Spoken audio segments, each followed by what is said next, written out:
네, 전격 인터뷰 시작하겠습니다. 국민의힘 강승규 의원 연결돼 있습니다. 의원님 안녕하세요. 안녕하세요. 네. 강승규 의원입니다. 네, 반갑습니다. 자, 의원님께서 소속돼 있는 국회 산자위 현안부터 좀 질문하겠습니다.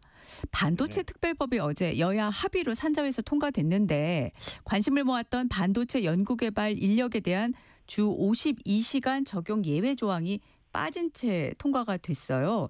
자, 여야가 추가 논의하기로 합의는 했는데 앞으로 이 진행 어떻게 되는 건가요? 글쎄요. 반도체 특별법이라기보다는 보통법이라고 부르고 싶습니다. 네. 지난해 이제 반도체 특별법을 만들어야 된다고 세계 각국의 경쟁이 치열해지면서 특별법이 두 가지가 대표로 발의되었는데요.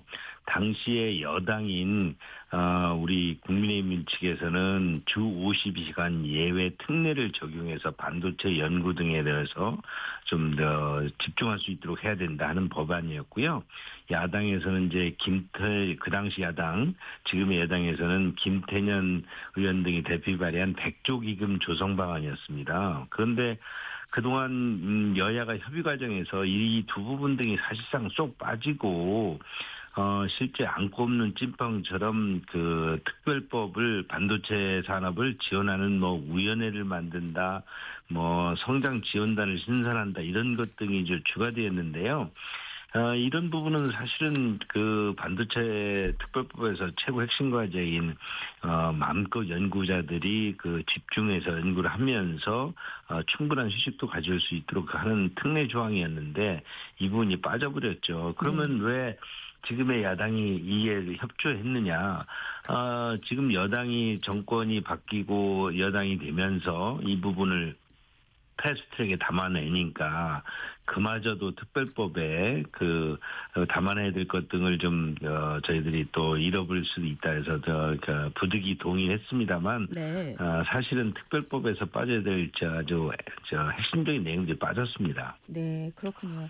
어제 그래서 국민의힘의 김성원 의원도 반대 의사를 표명을 하셨고 서일준 의원은 부대 의견에 주 52시간 예외 문구가 명확하게 반영되지 않았다면서 퇴장한 것으로 알고 있습니다. 앞으로 이 국회 본회의 처리 과정에서 지금 말씀하신 부대 의견으로 그냥 그대로 통과가 될까요? 어떻게 될까요? 지금 여당이 절대 다수인데다가 또 네. 행정부도 장악하고 있는 만큼 지금의 여당이 주도한 반도체 특별법이 그대로 통과되리라고 봅니다.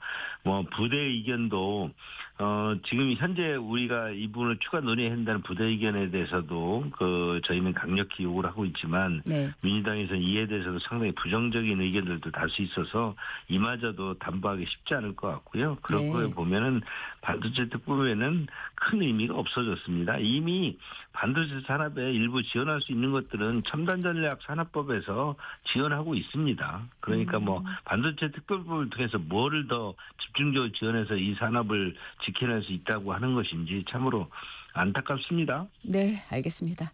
자, 지금 또 관심이 크게 모아지고 있는 게 지금 본회의장에 착석한 국회의원 60명이 미만이면 60명 아래면 무제한 토론 필리버스터를 중단할 수 있는 국회법 개정안이 지금 법사위까지 이제 통과가 됐지 않습니까?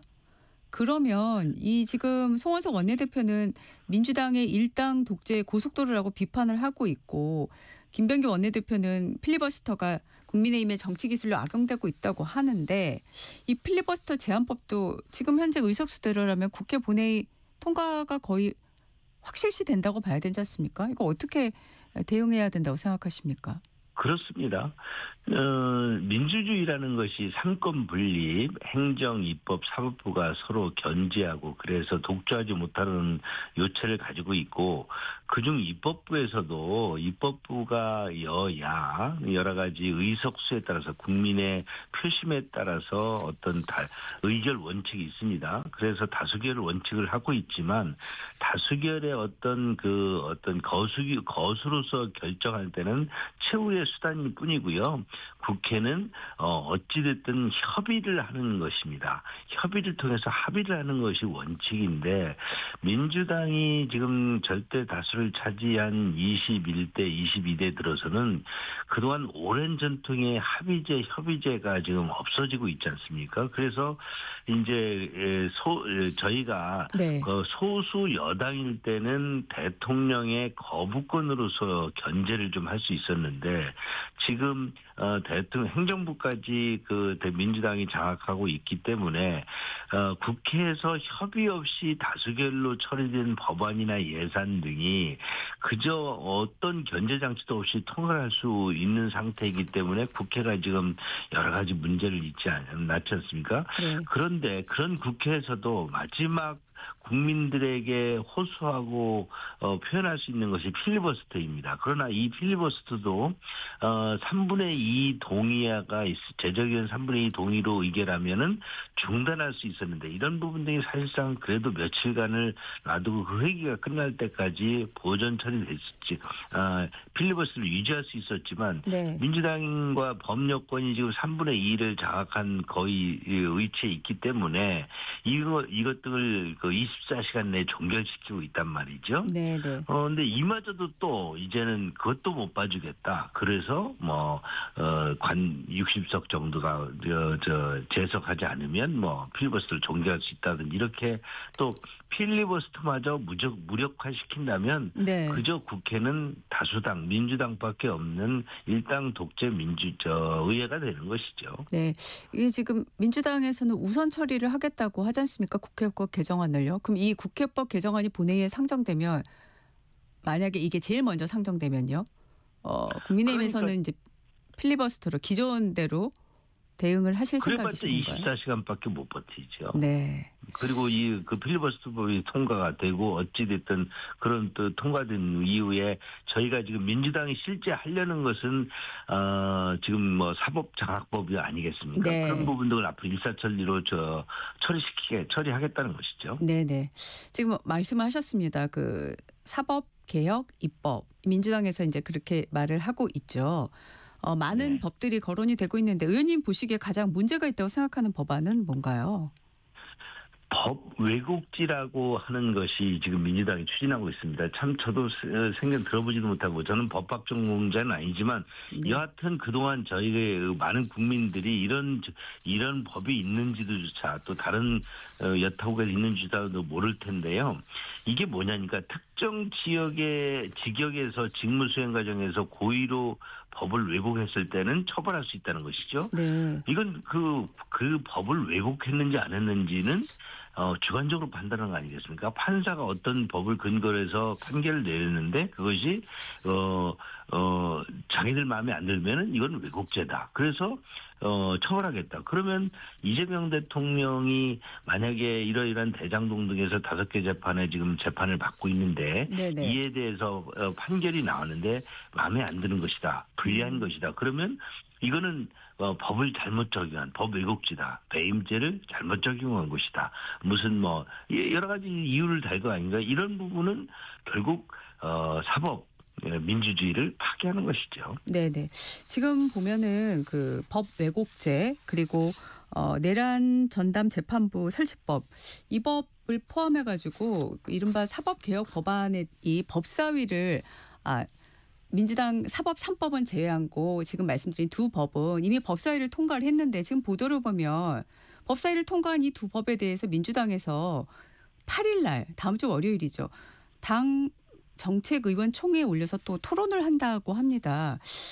법사위까지 통과한 법을 또 당에서 토론을 한다. 이건 조금 특이한데 어떻게 보세요? 지금 그 상황이 그렇지 않습니까?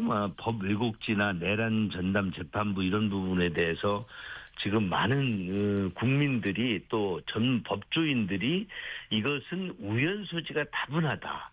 어제도 법원 행정처장이라든지 또 대법관 조희대 대법관께서 대통령 앞에서 직접적으로 민주당이 추진하는 이런 법왜곡죄나 내란 전담 재판부 등 사법개혁의 의연성을 아주 엄중히 경고를 했는데요. 네네. 이 부분을 이렇게 강행 처리했을 때 강행하지 않을 수 없는 민주당의 사정, 결국 이재명 대통령을 무지로 하거나 지금 사법 리스트 등을 없애기 위해서는 이런 법을 제정하거나 추진하지 않을 수 없는 상황. 그다음에 이렇게 했을 때 결국 국민들은 이런 민주당을 결국 나중에 인정할 수 있겠습니까? 역풍이 우려되는 것이죠. 네. 그런 역풍을 우려한다는 그 일부의 시각 등을 또 내부에서 조율하고 뭔가 이렇게 또 모양을 만드는 거 아니겠습니까? 그런 측면에서 또 토론을 한다는 것이겠죠. 네네. 어제 이제 국민의힘에서도 세미나를 개최했습니다. 이제 전문가들, 법학 교수님들도 나온 걸로 알고 있습니다. 가장 핵심적으로 어떤 문제를 거론이 됐나요? 그러니까 이제 당내에서도 다양한 목소리가 나오는데요. 네네. 이런 부분 등을 좀 과거에 대한 성찰 또 미래에 대한 비전을 세우자는 거 이런 부분에 대해서 일부 동의도 하고 또 네. 검찰이나 사법부에서 이렇게 정권의 정무적 판단에 따라서 좀 판결이 달라진다는 것에 대해서 네. 국민의힘이라든지 많은 국민들도 문제의식을 가지고 있습니다. 그러나 근본을 흔들고 그것을 또 더욱더 자기 정권의 입맛으로 만들려는 지금 민주당의 그 악법 등은 정말 우리 우연적인 요소가 있는 것만 아니라 대한민국의 그 삼권 분립을 흔들어 버린다. 그런 거에 대한 강력한 우려가 많지요. 네네. 자, 법안이 통과될 경우에 위헌법률 심판을 청구하겠다고 지금 보도가 나오고 있는데 실제 당내에서는 거의 이 위헌법률 심판 청구를 거의 확실시하는 분위기인가요? 어떠실까요? 그렇지요. 이것은 이 법이 민주당에서 지금의 민주당의 어떤 분위기나 지금의 민주당의 세력으로 보면은 저는 강행을 한다고 봅니다. 네. 그렇게 강행이 됐을 때 우리 국정 질서의 혼란은 이루 말할 수 없고요. 이것이 그냥 이재명 정부에서 끝나는 것이 아니라 우리 추후 민주주의 운영 과정에서 아주 심대한 영향을 미치기 때문에 이것은 바로 잡아야 됩니다. 지금의 현재 헌법재판소 많은 부분에 또 민주당이 앞으로 장악해 나가겠지만 네. 여기서도 이런 부분에 대한 논의가 분명히 문제의식을 가지고 있을 것이기 때문에 저희는 우연 심판을 청구할 것이고요. 네. 다양한 방법으로 국민들에게 이 피해의 실상 등을 우리가 제시를 해야 됩니다. 그래서 국민들께서 정말 나라가 무너지고 있구나 이런 것을 다 함께 공유해야지요. 네. 자, 지금 문진석 더불어민주당 원내운영 수석 부대표와 김남국 대통령실 비서관 사이의 그 인사청탁 문자 논란 파장이 커서 지금 김 비서관이 낸 사표가 바로 어제 수리가 됐는데 대통령실이 빠르게 사표 수리한 배경은 뭐라고 보십니까?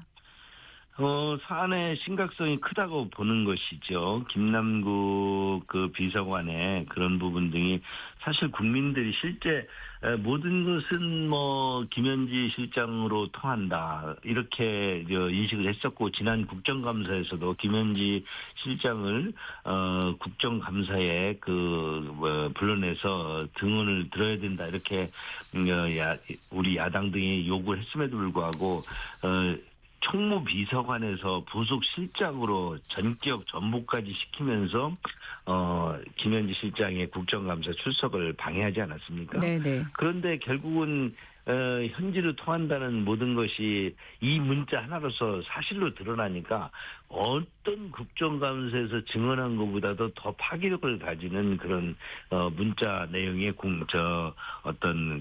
노출이었어요.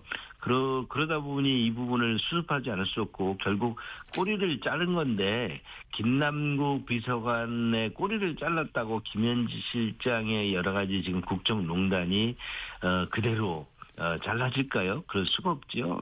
나중에 좀 더 지켜보지요. 이 부분은 아마 용산이 아니라 민주당에서도 큰 악재로 작용하리라 이렇게 보여집니다. 네, 지금 김현지 부속실장에 대한 조치는 없는 것으로 보여지고요. 또 대통령실에서는 부속실장이 인사와 관련 있는 자리는 아니다 이렇게 얘기를 했는데 대통령실에서 일을 하셨지 않습니까? 의원께서도요. 어떻게 생각하십니까? 그렇지요. 대통령실의 인사위원장은 비서실장입니다. 그러나 강훈식 비서실장이 그런 형식적인 인사위원장 자리만 있을 뿐이지 김현지 그 부속실장이 총무비서관으로 재직 당시에도 모든 것은 김현지 실장이 아니야 비서관이 정했다는 것이고 이런 부분들이 이제 문제가 되니까 부속실장으로 옮겼는데 실제 뭐 자리만 옮겼을 뿐이지 내용적으로는 김현지 부속실장의 오케이 사인이 떨어지지 않으면 정말 이 이번에 문제가 된 거는 민간 자리입니다. 네. 공직도 아닙니다. 민간 자리마저도 김현지 실장의 결정이 있어야 된다. 이런 부분은 이게 얼마나 심각했는지 그러니까 만인의 그런 1인지하 만인지장이 여기 바로 있었구나. 만인치하가 여기 있었구나 하는 것을 느낄 수 있고요. 네. 김현지 실장의 이번 저기는 하여튼 지금 용산의 대통령실의 인사권자가 누구인지를 분명히 드러내는 아주 상징적인 사건입니다. 네. 지금 문진석 의원은 사과 메시지 짧게 내놨고 민주당에서는 구두 경고하고 당 윤리감찰단 회부는 없어요. 어떻게 보십니까? 이번 건은 문진석 의원과 김현지 실장과의 어떤 대화 내용에서 나온 것이지만 실제 본질은 용산에 있는 것이죠. 용산에. 그러니까 문진석 의원의 그런 부분도 용산이 현실적으로 그러기 때문에 그런 부분을 부탁한 거 아니겠습니까? 그렇다고 하면 우리가 여당 의원이나 이런 입장에서 보면 어떤 부분에 인사 추천을 좀 할 수가 있어요.